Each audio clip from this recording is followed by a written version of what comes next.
শুভ সকাল বন্ধুরা। আমাদের সকালটা একটু তাড়াতাড়ি হয়, ধরুন ভোর 4:30। মেয়েকে ডাকছি স্কুল যাওয়ার জন্য। মেয়ে বিছানায় শুয়ে শুয়ে স্কুল ড্রেস পরে নেয়।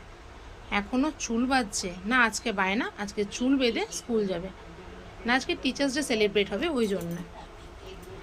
বাবু মশাই হয়ে বসেছে, এক ফোঁটাও কান্না করে না, খুব সুন্দরভাবে রেডি হয়ে যায়, আমাকে জ্বালায়ও না সকালবেলা। ওর বয়সে তো আমরা শুয়েই কাটিয়ে দিয়েছি, এরপরে আমার রেডি হওয়ার পালা।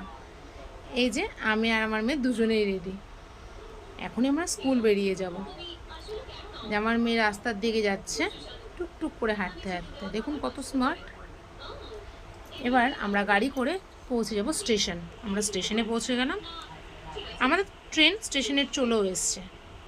আমার মেয়ে ট্রেনে বসে পড়েছে, ট্রেনও ছেড়ে দিয়েছে। স্টেশনে নেমে গেলাম, নেমে মেয়ে স্কুলে ঢুকেও গেল। দেখুন ছুটির সময় কত হাসতে হাসতে বাড়ির দিকে আমার কাছে আসছে। না, আজকে টিচার্স ডে সেলিব্রেট হয়েছে। আবার আমরা বাড়ি ফেরার পথে স্টেশনে, দেখুন স্টেশনেও খেলা। এবার আমাদের বাড়ি ফেরার পালা। ওই যে আমার মেয়ে দেখুন টাটা করে দেবে।